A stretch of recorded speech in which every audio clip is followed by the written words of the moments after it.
If you want to, you can call it the obvious. Literally, you can call it the obvious. I like that. New Year's Day. New Year's Day. Right then. Let me know when you're ready, Angie. I am ready. Okay then, I'll do the countdown. 3, 2, 1. Hello, everybody. It's a bit of a funny one today because I'm just going to talk. Don't have a plan. Yeah, no plan at all. So I'm just going to waffle today. And if people want to join in on the waffle, then you can. I'm just putting away my cards from yesterday because I didn't do that. Naughty girl. So, folks, how was your New Year's Eve? That's what I'm going to ask. So yesterday evening we spent, it ended up being a couple of hours actually on the Dismembering Tarot, pulling cards for I think mainly people were asking about, you know, what's going to unfold in the next 12 months. And it was quite interesting. We pulled a lot of very similar cards between how many were? There was 1, 2, 4, 5 of us. Between the 5 of us, we pulled some quite similar cards energetically, which was really interesting. And it's looking good, actually. I would say that what people call 2026 is, yeah, it's not going to be an easy ride, but I would say from the cards that we drew yesterday, it's definitely going to be less massive peaks and troughs. It's going to be a little bit less roller coastery. Let's just call it that, yeah. But still challenging, I would say, maybe in different ways again. But yeah, it was really interesting, and it was an interesting way to spend part of the evening actually. And then we were watching, myself and Ian were watching, it was a Henry Winkler and I've forgotten her bloody name again. Katharine Hepburn, that was it. In a very cool film. I'll have to go and grab it actually and put it on my Christmas playlist. So I think I've shared the Christmas playlist in Everything is Magic group. And it's got some cheesy Christmas movies on there, but it's also got some really good ones. And then we do a New Year's Eve ritual between 11:45 and 12:15, which is interesting. And it was quite powerful last night. I have to say the energies last night were very very high energy last night, I would say. I don't know if anyone else kind of felt that. If you were still awake at that time, was there anyone else awake at that time and feeling the energy? No. Well, I was just Angie.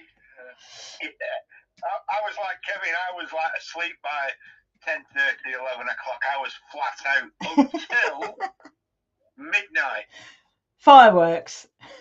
And then the fireworks erupted. Woke me up for about 5 or 10 minutes, and I just laid there listening to them. Tobias wasn't even bothered. He just snored away. He wasn't even disturbed by him. And the cat sort of like jumped up and like went, "Oh, what's that?" And then went back to sleep. So about 12:10, there I was back in the land of Nod. Okay, that's cool. Oh yeah. Yeah, I didn't. I was the same. I went to bed, and because Rosie was scared of the fireworks, for some reason, someone let some off about 8:30. Yeah, we had that. It was like it's a bit early. Yeah, and then so then we went to bed so that she could have a cuddle and calm down, and same thing. 12 o'clock has started again, so she started shaking. So oh, bless her. But then I know, but we soon went back to sleep. Mm. Yeah, it's funny. Murphy was never bothered by fireworks or thunderstorms, but then he used to, No. we used to take him camping, and we had all kinds of weather in that.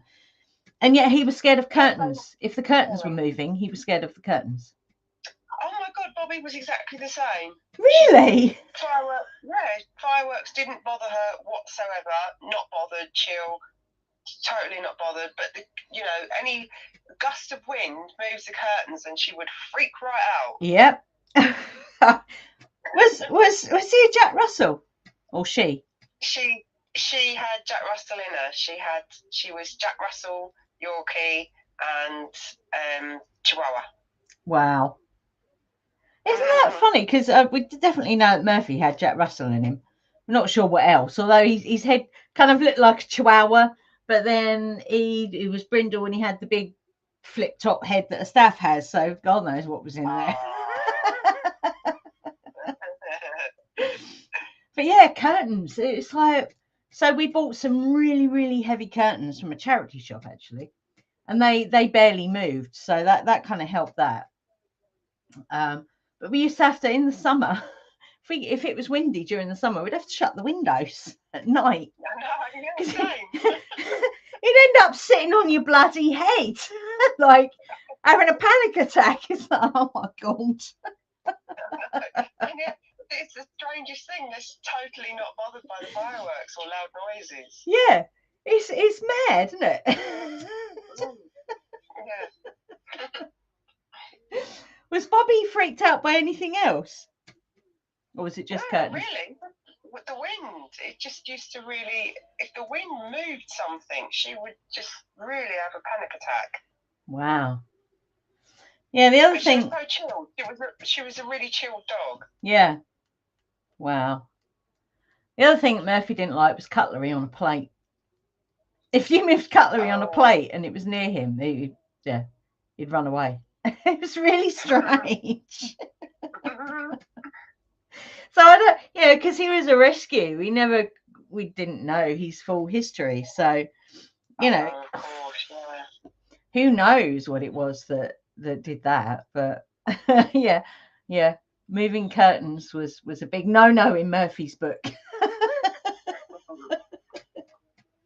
He was a funny dog. And the thing was, though, when we went camping and it was windy, it didn't bother him. The tent moving around all over the place didn't bother him. But moving curtains, that was a completely different story. Oh dear, funny dog. So yeah, we were out for a walk today. It was very windy in parts, because on the marshes there are parts of the walk that are more sheltered than others. And oh bloody hell, yeah.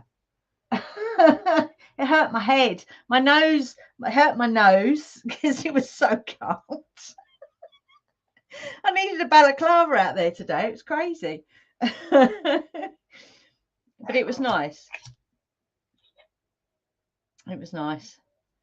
And I think Murphy was with us because I had a memory link part way around the walk, because it is the only place that we could let him off the lead where there was nowhere he could run to, apart from down the along the path that we were walking.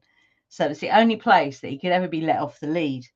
And I'm pretty sure he was with us today, because there's a bit that goes, it's like a bridge, and there's a little underpass that goes under this bridge the bridge goes over a very busy road. That's what I was trying to say. And we'd always have to put his lead on just in case, because there's a blind corner, so you never know who or what is coming around the corner. And he used to be like, come on, put your lead on. He'd be like, no. I'm not putting my lead on. He'd run on a bit further. Come on, put your lead on. I don't want to. And then other days he'd like, can you please put my lead on, if he was tired. So he was definitely on that walk with us today. And we did see some other people out today. So there were other intrepid people out there walking their dogs in this freezing cold weather. and it had definitely been icy because some of the really big puddles down where we walked, it wasn't thick ice. It was maybe not even a centimetre thick, but they were all iced, all these puddles. And you know that really, if you get a little tiny puddle and it's very icy and you put your foot in it and it just crunches. Oh, I love that. That is so damn satisfying. I love it. So yeah, and I wasn't actually sure if I was going to make it for the show today, but I did, and I'm here. So hello. Yes. So okay, let's talk about the new year. Let's talk about what that is. Yeah. So it's funny because Ian was listening to something before we had dinner about the Romans. It's all the bloody Romans' fault.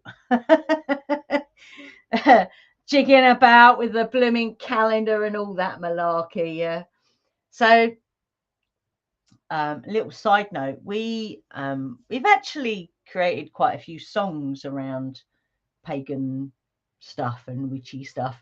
And one of the songs that Ian actually wrote was it was I can't remember the title of it, but I remember the chorus was "Romans be gone," because it's very clear, you know, in the world that we live in, they're still here. They are still here. We live in square buildings. We use their freaking calendar. Yeah. The months, the days, although some of the days of the week have Norse origins, I will say. But they're still here. Yeah. And so this day, today and yesterday, is all Roman. Okay. Now I don't know all the details because it seemed to be quite complicated what Ian was listening to about how they got to this is the beginning of the year. And I'm sure all of you know. And I think have I talked about this before? I don't know. But for us, the new year, our new year as witches and pagans, is Samhain, because it's akin to the death card in tarot, yeah, or the tomb card in Lenormand. It's an end and a beginning at the same time. So it's the end of, so for our ancestors, that was the third harvest. Samhain was the third harvest. So that's the ending of the cycle of crops. Yeah. Or it would have been back then. Now, these things evolve and change. And you could say the seasons might have shifted around a bit, but I think it's more than that. I think this is to do with the light, a different type of light, which is making things grow at times when they normally don't. So even Samhain for us isn't fixed, yeah, in terms of the energy around it. So what do I mean when I say things are growing when they don't normally? Well, I've seen forsythia in bloom, and that's not usually till March. It wasn't this year, but last year I saw one of the cherry trees on the green out the front blossomed twice. I have never seen that in my life. Cherry tree usually blossoms once. Yeah, that's where the cherries come from. And yeah, so last year it blossomed twice. And not just a little bit. Most of the tree was in blossom that second time around, which is, you know, that's quite unusual. I've also seen bulbs that are already coming up. That's unusual. So I think there's, you know, even in terms of the energetics of Samhain, the ending and the beginning, is, yeah, it's all up for debate, I would say, because everything is shifting, evolving. So even that in itself, as a witch, that's not fixed either. And it is quite interesting to see how it unfolds, yeah.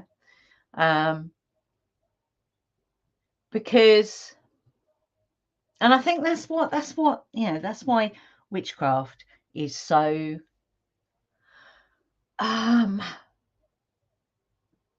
what's the word I'm looking for? I think it is the path, because we have that connection, that direct connection with nature. Yeah. And you don't have to be a witch to do that, but witchcraft essentially is a nature path. So our teacher, our guide, is always going to be Mother Earth. It's always going to be nature.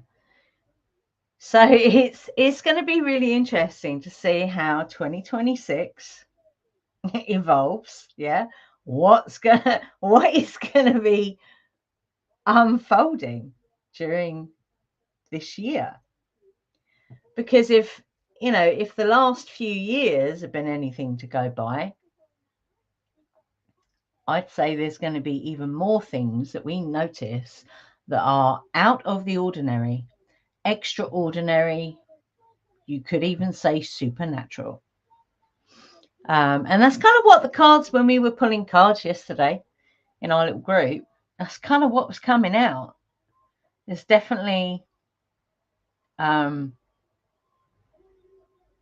interesting things that are going to unfold in this year.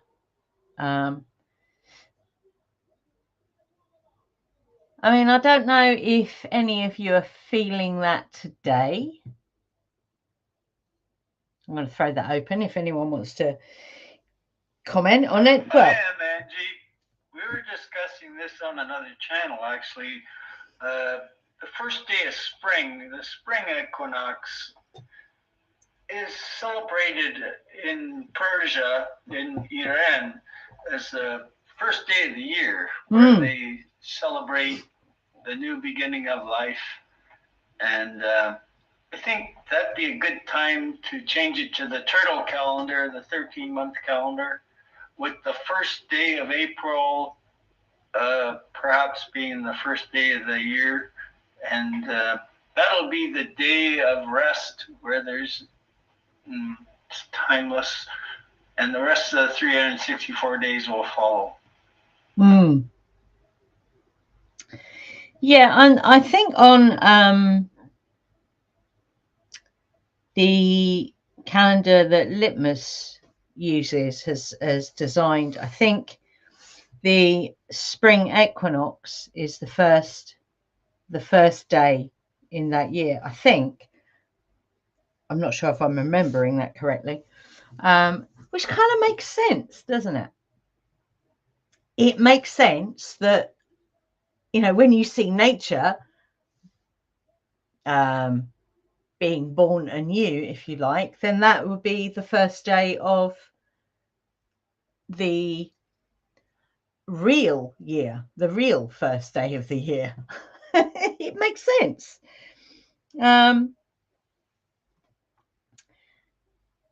Yeah, so what do you guys think about that? What do you guys think about the whole Roman thing and the messing around with a calendar that, I mean... What it's done is it's standardised a worldwide format that, regardless of your cultural heritage and your ancestral origins, you all, or we all, adhere to this calendar system.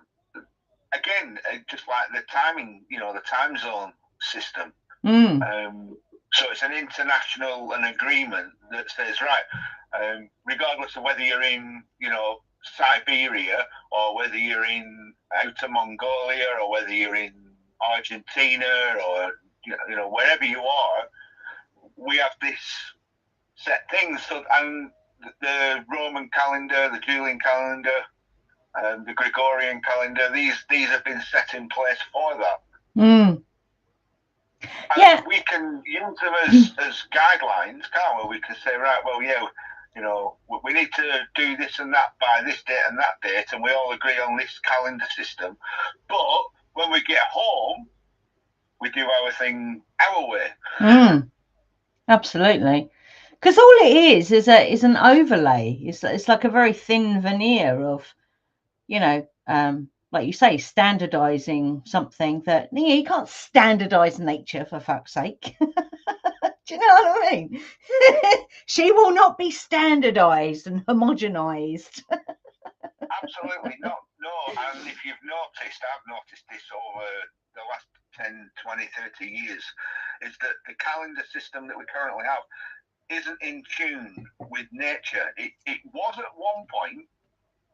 It was quite harmonious, but I've noticed it, and I've heard other people talking about it recently, where the start of winter used to start in November. Yep. It doesn't anymore. It now starts in January. Yep. And the April showers that we would say don't come in April anymore. They come in May, towards the end of May, if anything else. Harboring on June. And there's this, nature's doing its own thing in its own cycle. Yep. But we have this rigid calendar system that says we must do this on, you know, at this point and at this point and at this point, rather than flowing with nature's cycles. Absolutely. So it keeps falling short, doesn't it? That standardized calendar falls short. And the further short it falls, the more everyone goes, oh, well, you know, like you just said, you know, well, winter used to start in November. So it's always falling short. Did I miss something about calendars?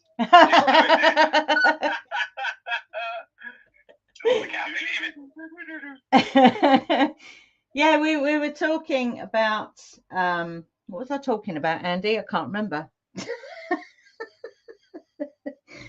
The Roman calendars and how we've ended up with them, and and why have we got them, and why have we not changed them, etc., etc. Oh yeah, that's it. Cool. The real New Year.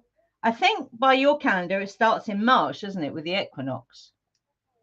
Is that right? Yeah, mine is basically in sync with the tropical zodiac. So yeah, 21st of March is New Year's Day. Yeah. So but it's not called 21st of March, it's called New Year's Day. Yeah. So it's in the start of Aries, basically, yeah. Okay. But you know, there's lots of places you could start a year cycle.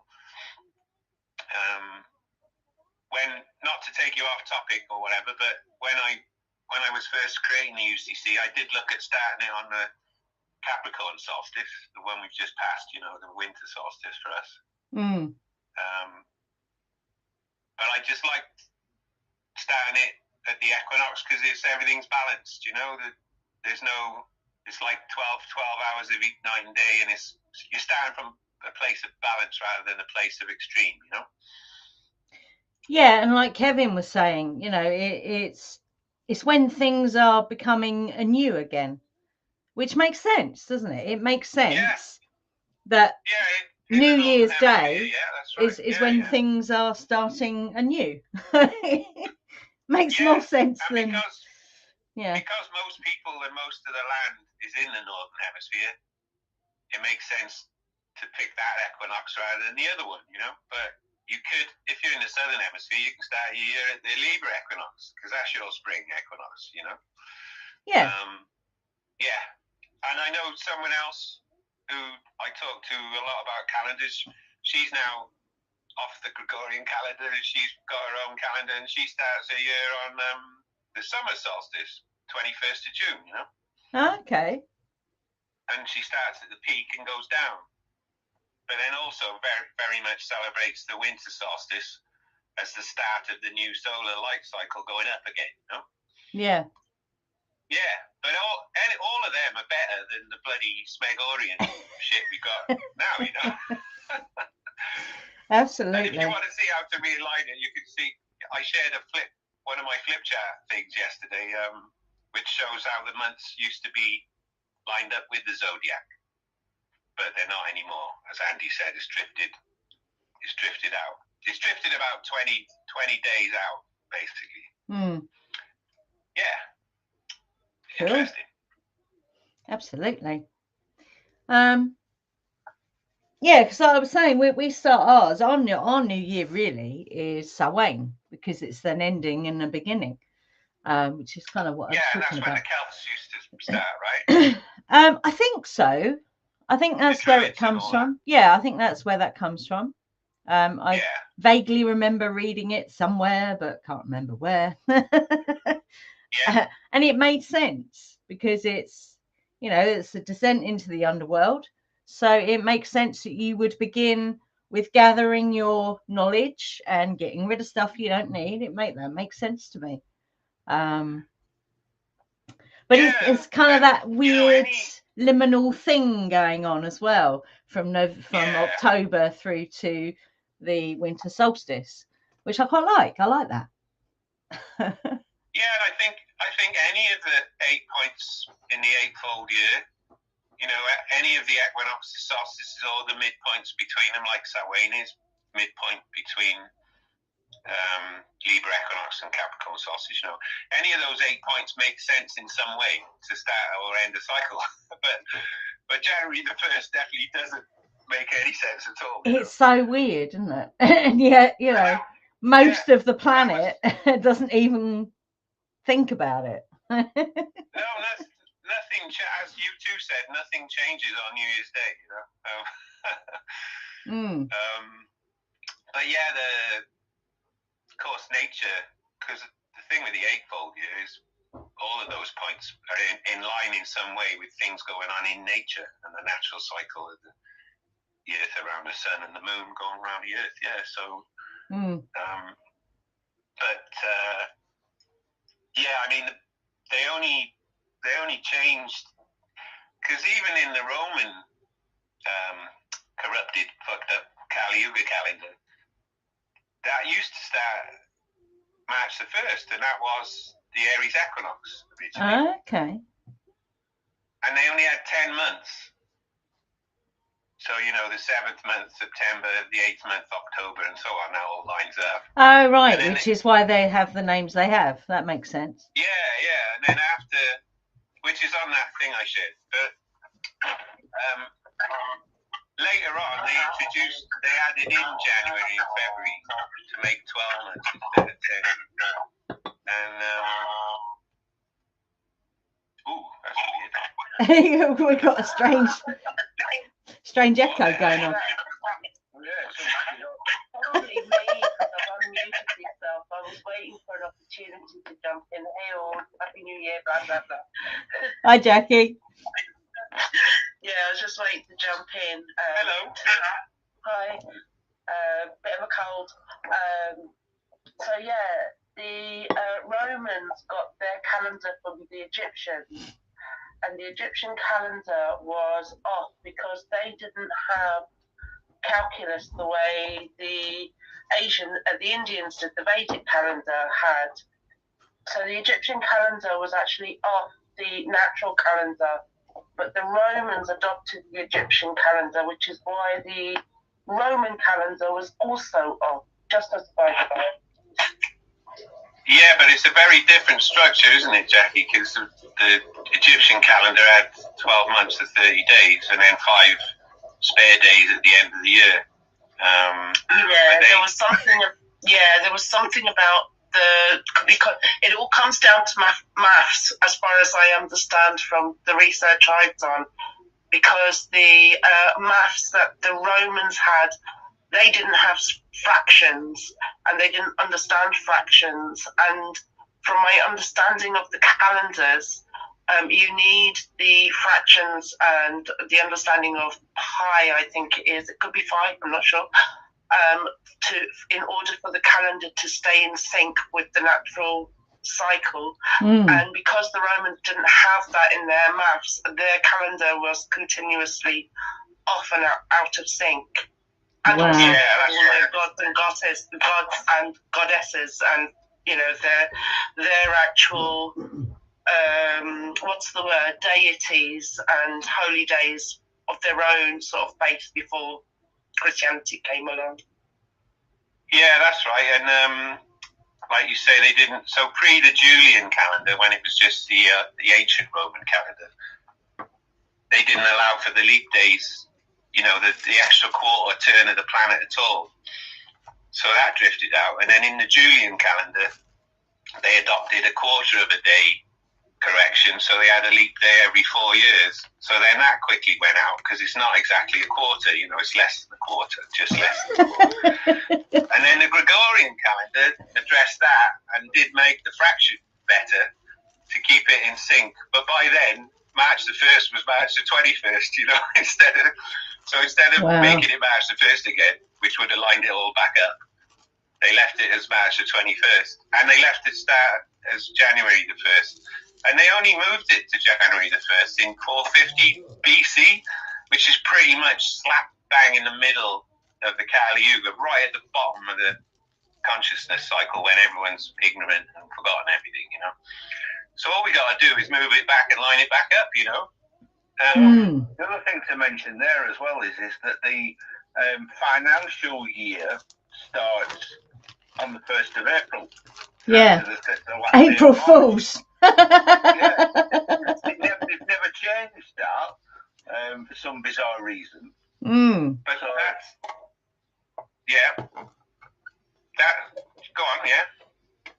I was going to say, it's just, I've always found that quite strange that they've not synced the financial year with the standardised calendar year. They've always kept that separate. So what that is they used to have the cross-quarter days, as they call them, and they were always the 25th. So it was like 25th of March, 25th of December, that kind of thing. And when they, for example, when Britain went on to the Gregorian calendar about 200 years after everyone else in Europe did. That's funny. Because, like, in Europe, they adopted the Gregorian calendar in, like, 1562 or something like that, and they didn't adopt it in Britain until 1760 or something, you know, 200 years later. So for that 200-year period, you had different year numbers and everything. Like, the year started, it's like, you know, it was all... If you got a date in a British calendar, it's different to the date in the European one, and they had to lose 11 days basically. That's why it's April the 1st, because April the 1st used to be March the 21st, you know, before they lost the 11 days. So, and apparently there were riots in the streets when they went on the Gregorian calendar saying, we want our 11 days back, you know, because they basically took 11 days out of the year to sync it back up. So that's why the financial thing is April the 1st to the 5th kind of thing, because of those 11 days difference. Wow. So again, that's another cock up that's not being corrected. So the whole thing's all over the bloody shop, you know. And isn't there something about us actually being younger than what we are because of all of this backwards and forwards and everything being out of sync? Isn't there I heard somewhere down the line that we're actually something like 6 years younger than what we actually are? Oh, I don't know about that, to be honest. I haven't heard that one. But oh, have you not? I just thought we'd be doing all those charts and things. You might know. Yeah, no, it's not something I've come across being younger. You mean like they took 6 years out or something? No, No, because of the way everything is out of sync. So we have, is it less days now than in the natural calendar, which is why our seasons are out of sync and everything. Yeah, that makes sense. You calculate that. Does that make, sorry, Angie? Yeah, that makes sense. Yeah. So according to, it was a long time ago I heard this, that because of all of this movement, there's we're actually not born on the day we think we're born.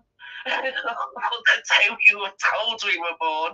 We're actually born on a different day, and we're actually younger.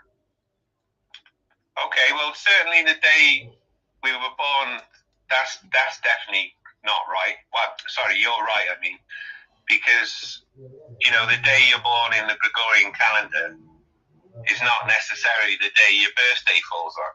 Because your birthday is your solar return, so you need to know what degree of the zodiac your sun's at, and that's when your birthday is. But because you've got this extra quarter day on the end of every 365 days to complete one orbit, every year the point that your solar return is at moves by about 6 hours forward until there's a leap year and you have a leap day, and then it goes back and does it again. So often your birthday it can often not be on the day you were born in the Gregorian calendar. But in the UCC or something zodiac based, you'll find it is always on the same day that you were born, and that's the day the degree that your sun is at. Yeah. So yeah. The Gregorian calendar is all over the shop, but it is better than the Julian calendar, and actually the leap day thing in the Gregorian is pretty accurate now. So it doesn't really go out of sync anymore. It's just they didn't correct for how far it had gone out of sync when they introduced it, Because that would have been the time. If you want to keep March and April and all these names, you can, but you just make March the 1st, New Year's Day, and put it on the Aries equinox, the star of Aries. Because the word March comes from Mars, and Mars rules the sign of Aries. So that's why the Romans had March as the first month, and March the 1st was the equinox in their original calendar, because their favorite god was Mars, the god of war. So that's why they had that. And if you did that, you would line up basically. March would be Aries, and April would be Taurus, and so on, and then they would all sync it. But of course, then you'd have the thing of when you did that, everyone who was born before that would have a different birthday to the one after they did it, realised it. It'd be 20 days difference, basically. So, it's a right mess, basically. But it's a mess because it's Kali Yuga shit, but we're not in Kali Yuga anymore, so we can do better things and have nature-based calendars. Absolutely. I like that. Do you think also, because, different areas on this globe that we're on, if it is a globe, I don't know.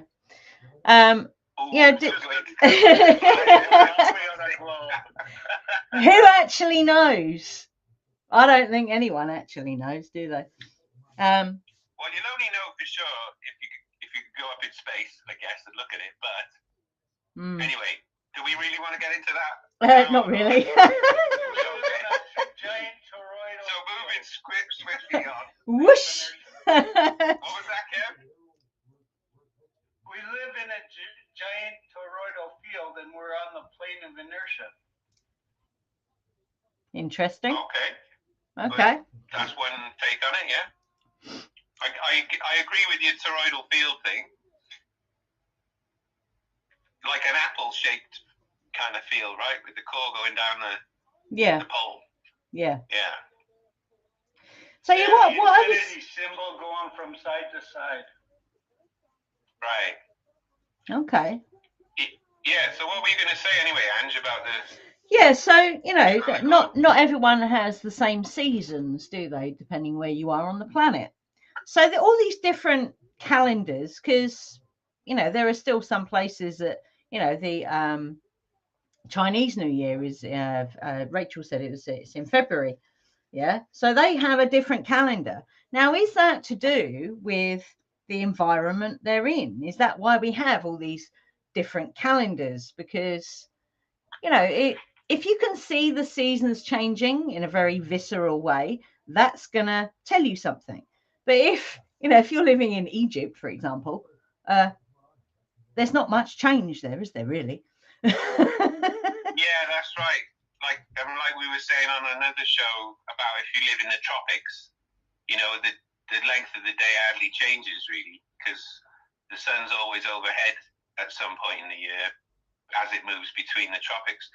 But there's two things there. So the most populated area of the planet is the northern temperate zone. So above the Tropic of Cancer, and between that and the Arctic Circle. But most of the population density is highest just above the Tropic of Cancer. So because that goes through India and China and all that. So at about, so not 23.5 degrees, but something like 25, 26 degrees north of the equator is the most densely populated part of the planet. So, you know, from there up, you do have, as you get into like Britain and Europe and all of that, where a lot of the people originate from who created these systems, you know, they based it on their seasons because there were most people there. So the 4 seasons, you know. But yeah, in China, you got a different thing, but the Chinese calendar, the date of New Year moves every year, right? You probably know that. So the year of the horse isn't going to start till the start of the Chinese calendar, and at the moment we're still on the snake from last year, you know. Yeah. But what theirs is based on, the Chinese calendar starts when the sun is at the middle of Aquarius. So it's based on the zodiac again. And the middle of Aquarius is basically the middle of winter, the middle of the winter of heat. So that's, in the Gregorian, that's like the 5th of February, right? When the sun gets to 15 degrees Aquarius. But what they do is they start their New Year celebration period on the new moon. So they bring the moon in and they start on the new moon before the 5th of February, right before middle of Aquarius, before the sun gets to the middle of Aquarius. So when the sun and the moon conjunct before that, that's the new moon. And then they start their New Year there. But then they celebrate New Year past 15 degrees Aquarius until the moon has gone all the way to the other side and is a full moon, usually in Leo or something like that, right? So, and then they have their you know, candle day or day of light or whatever it is, festival of light or whatever it is, because it's a full moon. So they celebrate for 15 days around as the sun moves past the middle of Aquarius, starting on the new moon and ending on the full moon. So that's why the date moves every year, because obviously the moon cycle doesn't line up with the year cycle, the sun cycle. Yeah. And you can't measure years in months. You can only measure months in moons. Yeah. So yeah, you know, but most of the ancient calendars, they're basically zodiac based. So the zodiac was the ancient archetype all over the world. They had different names for some of the creatures and stuff in different places, but the basic structure, it was the same, you know, and they just chose where in that structure. So basically, where in the 8-fold year do they want to start their cycle, you know? And the Egyptians started it near the Libra equinox. Okay. But they didn't account for leap days properly. So, as Jackie said, over time, their calendar went way out of sync with the seasons, which it will do if you don't have leap days. And, you know, 1,000 years later, you've got Christmas in June, you know, basically kind of thing. So yeah, that's. But the basic structure originally was in sync with the zodiac. But again, like all of these things, once we got into Kali Yuga, everyone forgot how everything worked and started fucking around with everything, and everything went to shit, you know, and it just needs all correcting back to how it was before, you know. That's all. Yeah. So even with the if you have a calendar based on the zodiac, I don't know if stellar drift would come into that at all. So even that would need tweaking every now and again, wouldn't it? You mean because of precession? Yeah, because you know everything's moving. Nothing is stationary. So even if you're using the zodiac as your calendar, would there be, you know, like you would have to keep an eye on it, wouldn't you? Really? Yeah, well, basically, you just build rules into it when you create it, you know. Mm. So, like with the UCC, there's a leap year rule, which is 8 leap years in every 33 years, which gives you the closest. If you divide 8 by 33, you'll get 0.2424, which is the closest you can get to 0.2422, which is the actual fraction of a day that we have to complete the orbit at the end of the 365 days. So you can build that rule in, and then it'll stay in sync with the seasons. Mm. And then the other thing you're talking about was stellar drift. That's called the precession of the equinoxes. Okay. Where I've watched too much Stargate. Yeah, well, you know, all of this stuff's in there, yeah, but not everyone knows where it comes from, kind of thing. Yeah. You're referring to the Doppler shift there, I think. The Doppler shift. The Doppler shift is the red and the blue thing, right? If things are coming towards you or moving away from you, yeah. But the precession of the equinoxes is basically the zodiac of the stars moving against the tropical zodiac, which is what my calendar is based on. So one great year of 24,000 years, which is one cycle in my calendar, that's one cycle of the sidereal zodiac around the tropical zodiac, and it's roughly 1 degree about every 72 years. So every 72 years, the stars have moved 1 degree to the east compared to where they were 72 years before that, right? So yeah, if you build that, so that's built into the UCC as well. So it's never going to go out of sync with anything. But it's not built into the Gregorian calendar because they don't take any account of that. It's so Roman, isn't it? Yeah. It's a Roman Empire, fucking Roman Catholic control system to get people to pray when they told them they had to pray, and to pay taxes when they said they had to pay taxes. Yeah. And all the names are based on their gods of war and their emperors and all this shit. Like July is named after Julius Caesar, and August is named after Augustus Caesar, you know. Mm-hmm. And like, I don't want to give my energy to that shit anymore, you know. So that's why I don't use it, you know. But like Andy said, you can, when you go into Matrix, you can use the Matrix calendar, the Gregorian one, and then when you go home, you can use whatever your favorite nature-based calendar is. Absolutely. You know, you don't have to keep using this shit just because we were indoctrinated into it when we were born, you know. Yeah. Yeah. Cool. I like that. Yeah, let's get back to the Natrix, baby. Absolutely. You know, because she is our biggest teacher. Yeah. Definitely. Yeah, absolutely. Mm. You know, and like this friend of mine who's supposed to say she starts a year in the summer solstice. She's just written a blog about it, and she said it changed my life because once I ditched, so she stopped doing Christmas and stopped doing New Year's Eve and that because it don't mean anything to her anymore because she knows it doesn't line up with anything.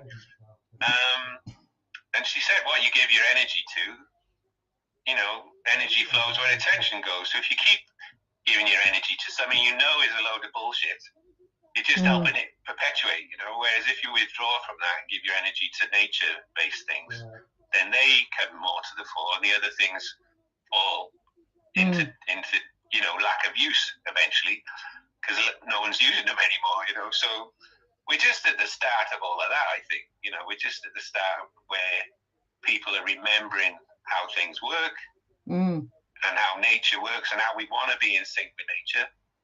And they're starting to do that and just, you know, let the other one run in the background for everyone who's still doing that, you know. But, just give your energy to what you really believe in. So personally, because I'm into pagan stuff and nature stuff, I want to use a cycle that actually aligns with that, you know. Yeah. And I don't want to keep using the terms that the Roman Empire told us to use because then I'm just perpetuating their use, you know. Well, yeah, like I said at the beginning, you know, they're still here. People think that the Roman Empire died a long time ago. No, they're still here.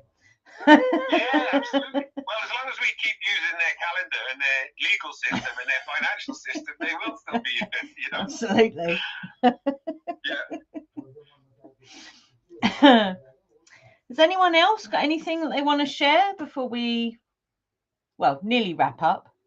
It's not quite time to wrap up, but I'll throw it open in case anyone. I pulled a few cards earlier from the Wild Unknown Tarot. What did I pull? 8 of Cups. Nice. And I pulled the 6 of Swords with the fox laying on top of the bottom sword. And then I pulled the 4 Cups, which is... Okay. Yeah. I like the 8 of Cups because in the Druidic Tarot, it very much is pick up your light and go. So I love the 8 of Cups. I think it's an amazing card. And then the and then the 6 of Swords, a journey. You know, you're starting, even if it's the beginning of a journey, you actually got in the boat and you're off. And then the what was the last one, Kevin? 4 of Swords. No, the 4 of Cups. 4 of Cups. So you could see that as resting. We had that came up yesterday, the 4 of Cups. So it could be that you're, you know, kind of taking stock, resting, so you don't necessarily see the opportunities that might be coming in. But you're on the journey. So I really like that. Really cool cards. Thank you, Kevin. Oh, my pleasure, Angie. Would anyone else like to share anything? Last words? I got a tarot card. Go on then. I'm just going to pull one now.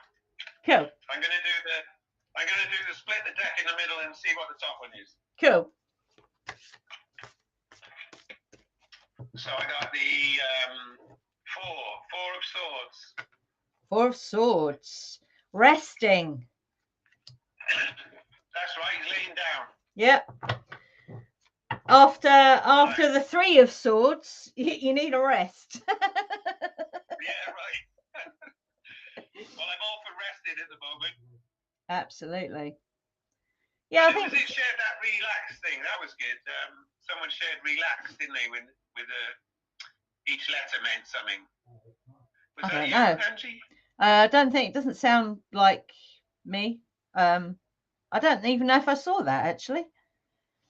Oh, okay. I thought it was in Ballistic Radio, but it might have been another one. So I've just pulled a card from this I always forget the name of it. Guiding Light Tarot, and it's Balancing Act. Cool. So you can take that card however you want to take it, but it's definitely that's definitely something that came up in the cards that we were pulling yesterday in the group. So yeah. About balance. Yeah, it was coming out a lot about balance. So that's really cool. Okay. The last one I got is Page of Pentacles. Page of Pentacles. So that's a new, the page is always a new. So think of it like a new page, literally. Right. When it comes to, like, you know, the very tangible things that you work on. So it could even be you're learning something, or you're about to learn something new in terms of like being creative. Well, I've just been recording a new song today. Well, there you go. There you go. New Year's resolution for us all. No. Gave those up years ago. Yeah. I do some at the Aries equinox, not resolutions really, but like new solar cycle seeds, you know. But yeah, I haven't done the Gregorian thing for years now. So Kevin, if you want to set anything at any time, set it on the first full moon after the winter solstice, because that's the the Norse Yule, the first full moon after the winter solstice. That's when you want to set your intentions, Kevin. Not now. Is that not this Saturday? It's Sunday, I think. Is it Sunday? That's the one on Saturday. We're doing the show. It's Saturday at 10:02, I think it is. Yeah, but we're doing the show at 11. Yeah, 11:02. Emily Shaw she sent me a message earlier. She's doing it 10 till 11, so that'll slide in nicely. So we can, whether it goes over it, if there's a bit of an after show chat for 5 minutes or so, we won't bend it too much. But yeah, 11. If it was 10:02 and we do it at 11:02. Yeah. Yeah. Yeah. Okay, and that's the Cancer new moon. Sorry, full moon. Cancer full moon. And that's the first one since the solstice. Yeah. It's weird because my moon calendar says it's Sunday, but it's not. It's Saturday, so that's weird. It is. Is it? Where's the calendar from? Is it from Britain or somewhere else? Yeah, it's got my coordinates on it, so. All right. Yeah, no, and even on. Saturday, yeah, it's definitely Saturday. Yeah, that's weird. And then the second new moon after the solstice. So, sorry, the second new moon, not full moon, all right? So, which is basically the Aquarius new moon. That'll be the Chinese New Year start. Okay. Cool. Yeah. The year of the horse. Go Broncos. Indeed. Yeah, I'm just thinking about that because the new moons are at 28 degrees of their signs at the moment. So 28 of Aquarius, that's going to be after the sun's at 15 Aquarius, of course. So they'll probably, Chinese New Year will probably be on the Capricorn new moon this year, which will be 28 degrees Capricorn. So that'll be, let's see what that is in this Smeg. New moon. Yeah, so like January the 18th, I think, maybe. It might be then. We'll have to check that. Cool. Is there any reason then why everyone's calling it Fire Horse, the new Chinese year? The rising of the phoenix. And they have an element to go with the animal. Okay. They have five elements.